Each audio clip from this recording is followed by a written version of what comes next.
R360 トラビットで富士山5合目に登るイベント、富士山360フェスに参加しました。実はこの前々日、トルコンオイルがちゃちゃ漏れに。上り坂しかないイベントでトルコン漏れてたら停止確実。前日夕方まで作業し、当日は無事に登りきりました。日あさってイベントなのにウレションしてる。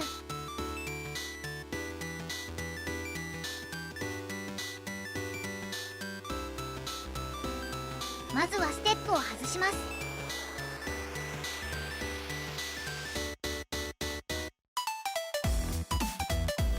結構簡単に外せるね。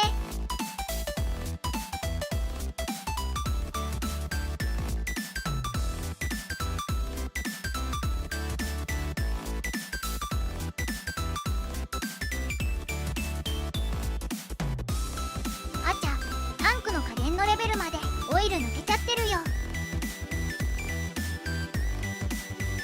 まずはトルクコンバーターからオイルを抜きます。10ミリのドレンボルトが2箇所にあります。回転させて中のオイルを排出します。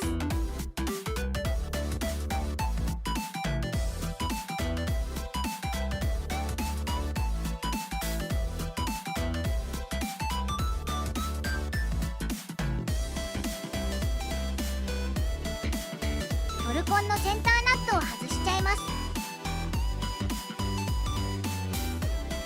抜いたトルコンオイル、黒すぎじゃろ。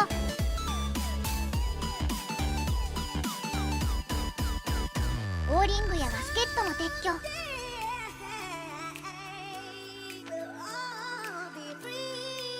前に変えてから10年は経ってると思うんだけど、再利用はやめた方が良さそう。多分4人用の冬エルホースだな。ちょっとささくれてる。トルコンをプーラーで抜きます。そこまで力をかけずに抜けるはずです。クリアランスは個体差がありますね。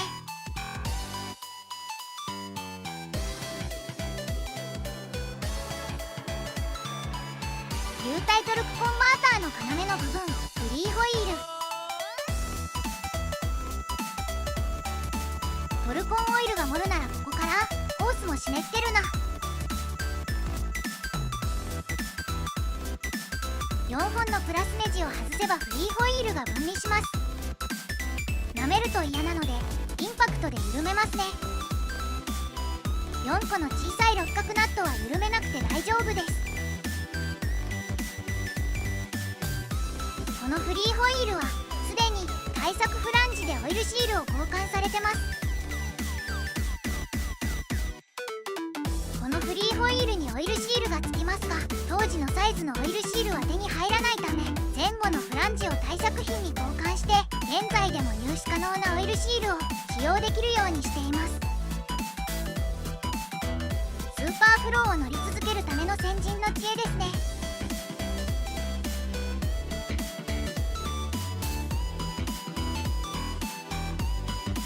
現在乗られているスーパーフローの多くはこの対策品になっていると思います。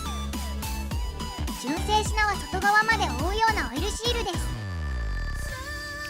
修理歴のない悩物とかだと残ってるかもね。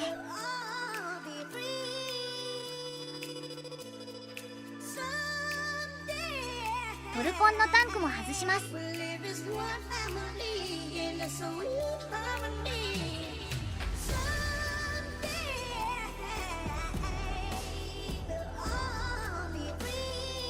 プラスネジ4本を外せば上に引っこ抜けます。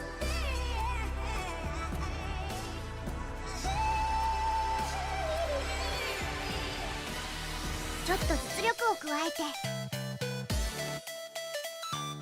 裏側の貼り付きを剥がします。チェーンケースに直接くっついているはず。これでエンジン側のトルコンシールを確認できます。エンジン側のオイルシールのリップがギザギザ。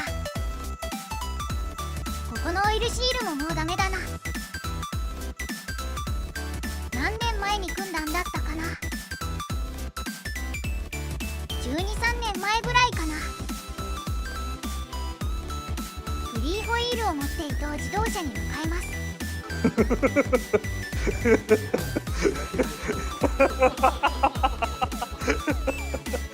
すいません、ありがとうございます。もうすいません、シールだけ買って帰りました。すいません、ありがとうございます。いやもうね、何年前にやったか覚えてないんですよね。記憶にございません。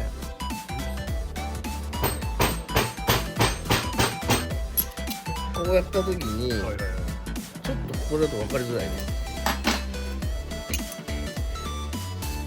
ここにね、溝が出ちゃって、出ちゃった。オーリングの溝がね。でこれオーリングがどんどんはみ出てっちゃって、こういう風に切れちゃったり、色になっちゃう。で切れちゃうのが中に入っちゃったりっていうのが、まあ、原因だったりもする。けど伊東自動車が今作ってるやつはもうオーリングの逃げが違うから大丈夫よと。そうです。はい。違う。違う。OK です。はい。もうさすがにもう入れ替わっちゃったんですよね。アダプターにね。これからね、お風呂のやつをこれからやろうっていう人は、これからの人はね。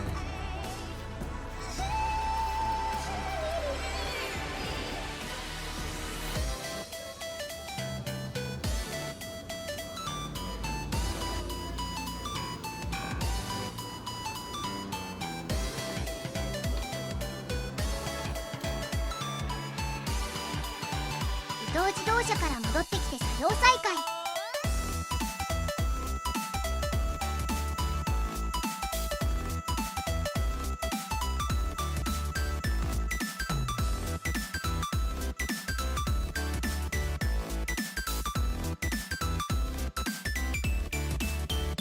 初期摩耗と挿入時の損傷を避けるため、リップ部分にグリスを塗ります。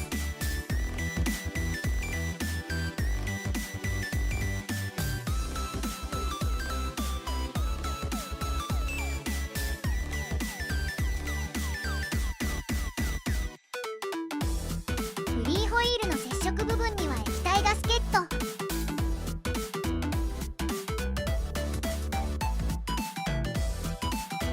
ちょっと多いかもね。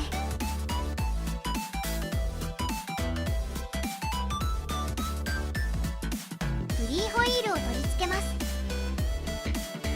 角度は4箇所のネジ穴に合わせれば大丈夫です。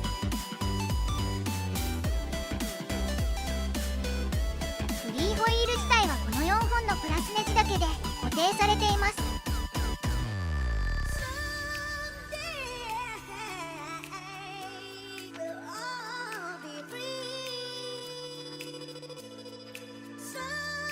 裏側にギアオイルが回っているので、きっちり均等に締めていきます。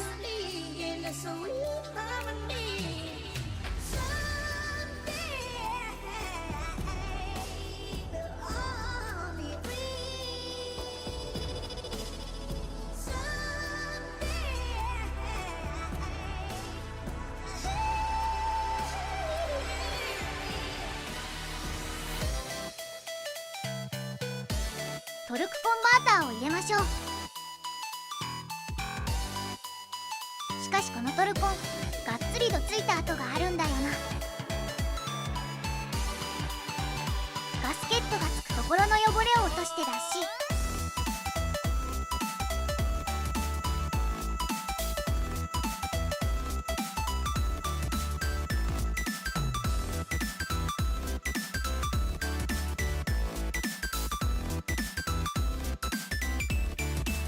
オイルシールと触れるところもきれいにします。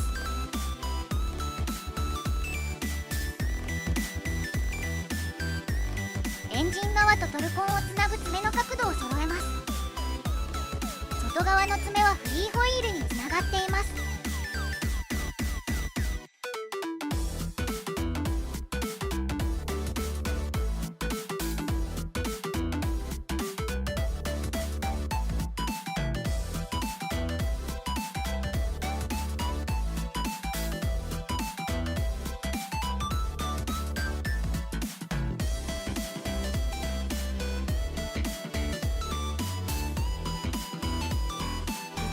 つ目はタイヤを回して。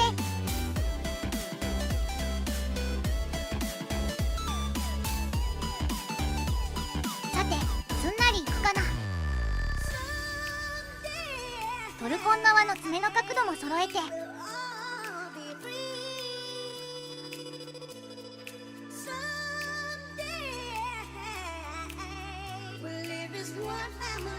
入るときは入るけど入らないときは入らない。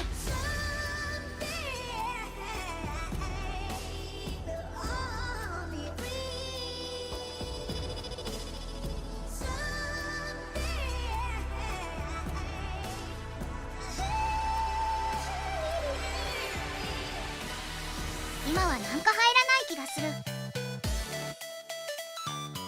クリアランスがきついのでスポッといかない。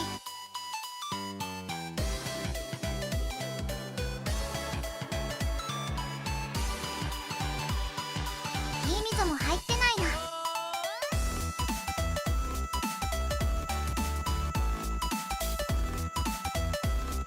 これ入れようとする振動でトルコ内部のフィンが動いてしまって爪の位置がずれたりするのですが、後日トレンボルトの穴から長めのボルトを入れてフィンを軽く押さえてしまう技を思い出しました。なのでそれを試みるのもいいでしょう。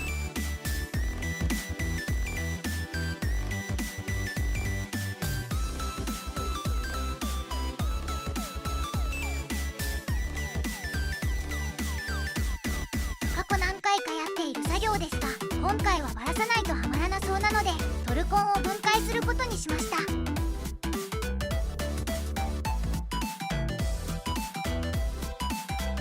22本緩めます。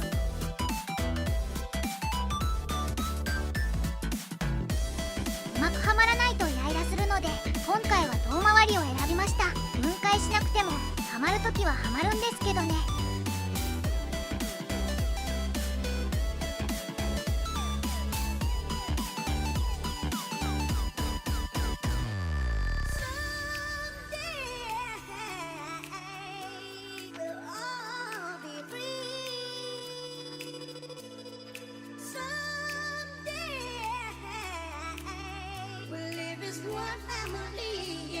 そもそもこの二輪車用小型トルクコンバーター、今はスポーツバイクメーカーで有名なドカティ社が1952年に発売したドカティ175クルーザーで採用した有体トルクコンバーターに端を発するようです。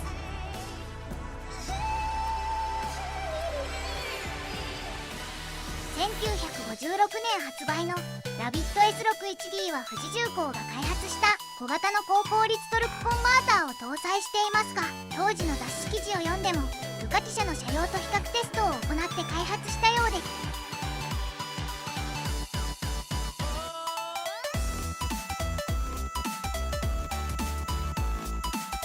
ドカティ社のスクーターはその後に続きませんでしたが、富士重工は効率面、コスト面ともに課題解決したのでしょう。その後の S101、S601、S301 と量産車にトルクコンバーターを搭載して市場投入を続けました。諸説ありますが、同時期のシルバーピジョンは当時の V ベルトの耐久性の問題もあり、結果現存台数が少なくなったように思います。ベルトの問題で不動になり、そのまま修理されずスクラップになってしまったのでしょうか。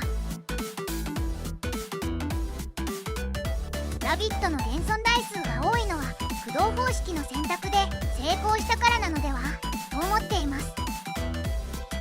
あくまで試験です。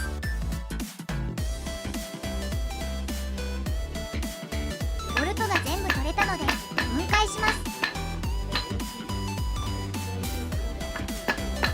叩いた衝撃で貼り付きを剥がしていきます。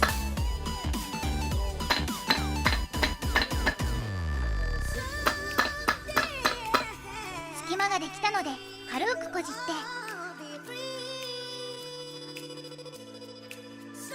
割れました。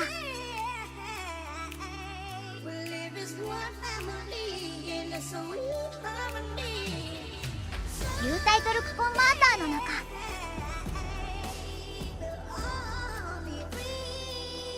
二輪車じゃラビットぐらいしか採用されていないからな。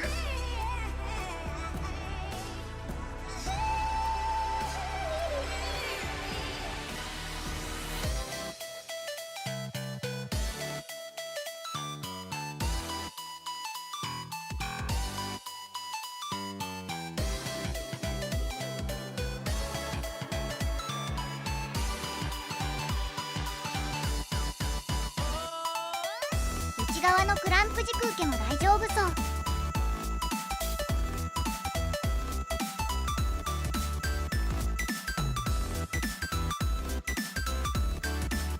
遠心分離された鉄粉がうっすらついている。パーツクリーナーで落ちるね。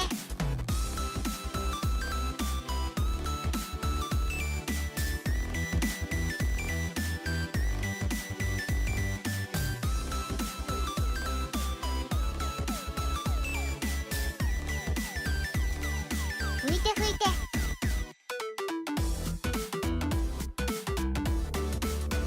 基本オイルに保護されていてきれい。これらを一つずつエンジン側に組み込んでいきます。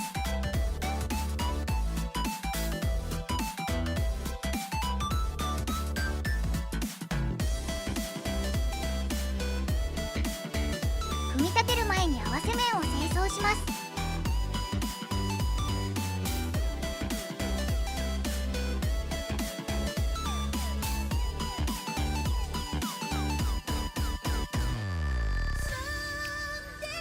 柔らかい金属ブラシでゴシゴシゴシゴシ。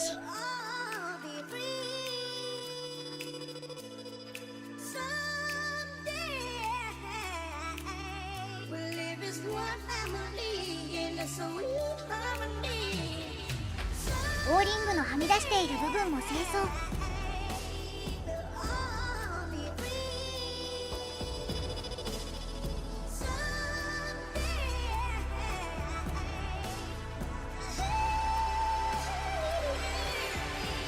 本当はオーリングも新品交換したいのですが、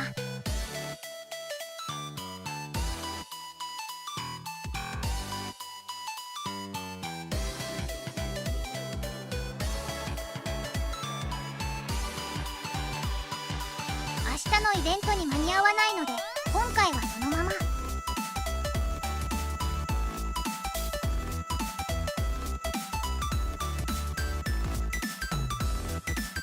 合わせ面きれいになりました。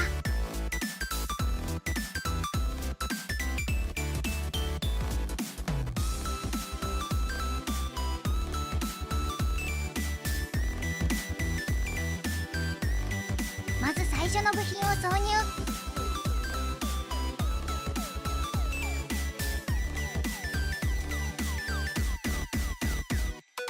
走行距離が長い車両だとオイルシールドの接触面がガタガタに傷んでたりすることもあるので注意。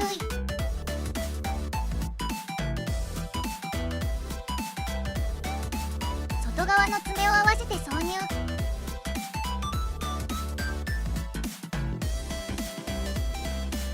フリーホイールのワンウェイクラッチで右回転しないようになっています。右回転してしまうようだったらワンウェイクラッチのパーツを交換しましょう。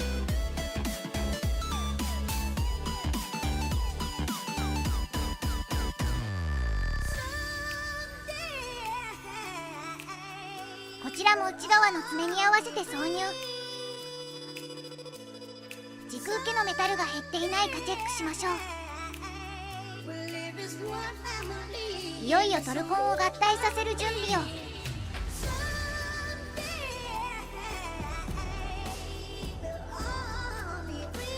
新品をリングにしたかった。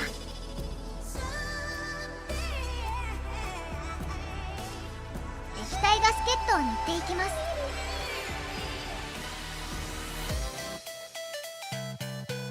現代の対応リングを入れれば液体ガスケットは不要かもしれません。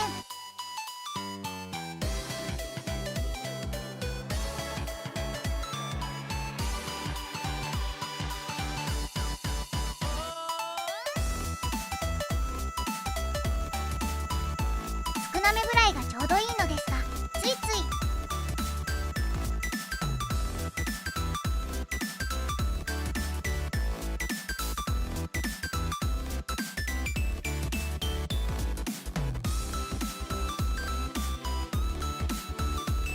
T水を合わせて入れていきます。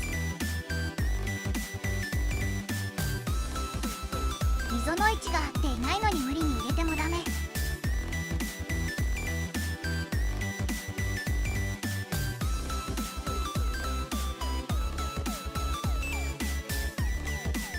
入ったかな。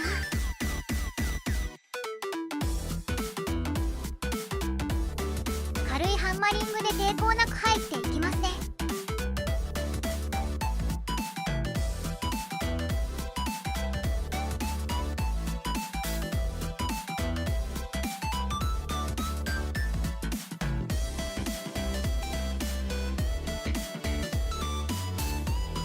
トルコン側にも合わせのピンが上下のドレンの裏にあるので、うまく調整して入れましょう。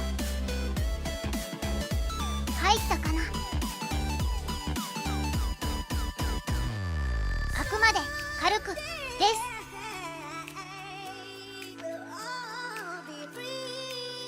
このお釜きつくどついた跡があるな。クランク軸に直結されているのでどついちゃダメです。センターのナットを締める前にばらけないように何箇所かボルトを入れます。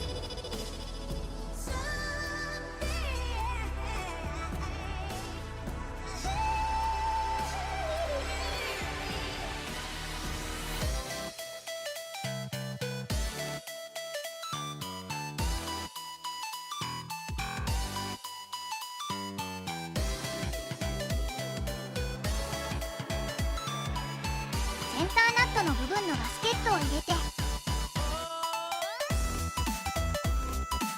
オーリングとフランジも入れます。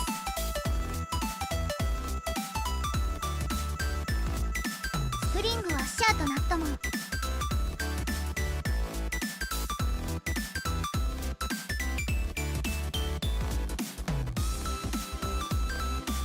ドレンボルトの穴に適当なナットを入れて回り止めにします。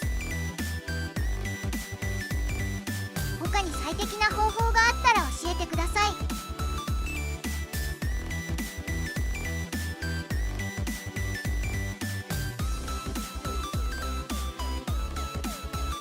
ナットからのクランクの突き出しも適正な雰囲気です。本来はバラす前に記録して同じ突き出しになるか確認。あとはまた22本ひたすら締めていきます。今回初めてこの方式でトルクコンバーターを取り付けました。面倒くさいけど確実ではありますね。バラさずともすんなり入ってくれれば一番良いのですが、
かなり以前に購入して試造していたトルコンオイル。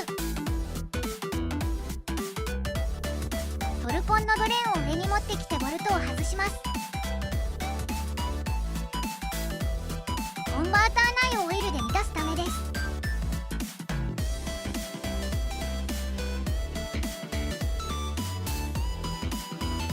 何回かに分けて注ぎます。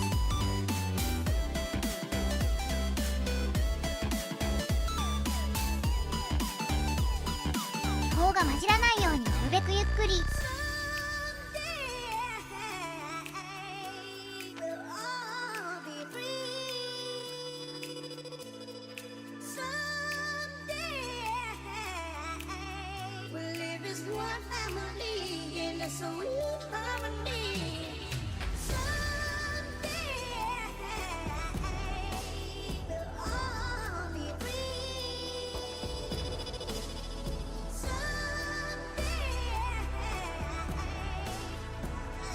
オイルタンクから溢れないよう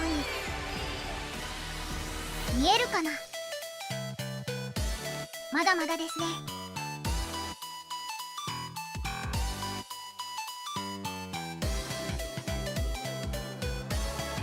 新品のオイルだと全然見えないな。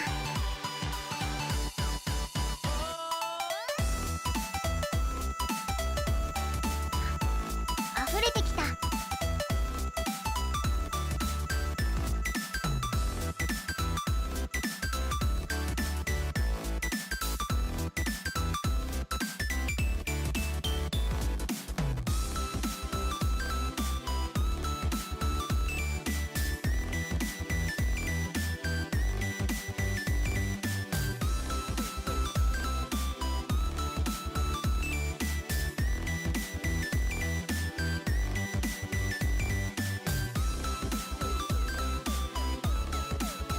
しばらく置いておくとピンなどに付着した気泡がトルコンの上部にたまります。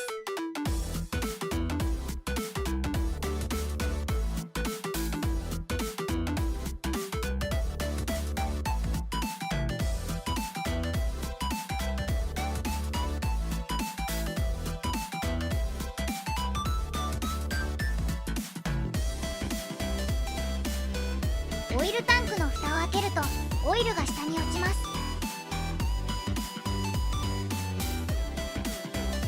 出てきた。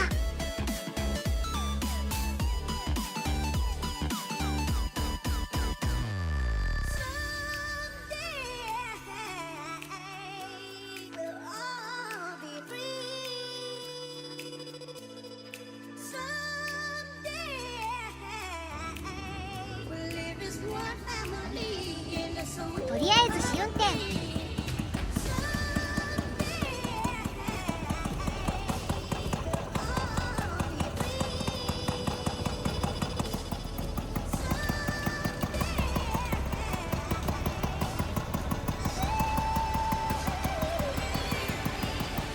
大丈夫なのか。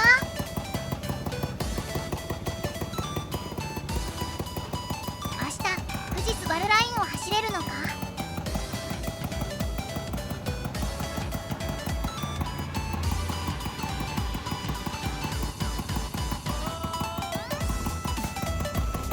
オイルは飛び散ってない。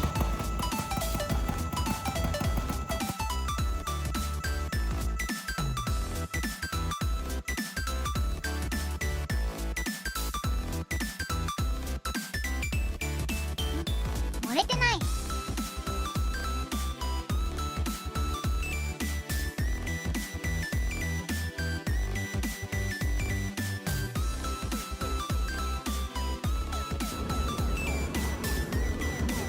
ここが要は見えてんじゃん。で上開けると落ちてくるっていう寸法ですよ。このキャップをね取ると、あーれれれれれれれれれれれれれれ。地層もなしに獲得標高 1200m を登るのは結構ドキドキしました。工程全般で雲がかかっていたために10分ほどしか富士山の姿は見えませんでした。それでも太陽が出た瞬間は暖かく、気分は最高。適当に富士山観光できました。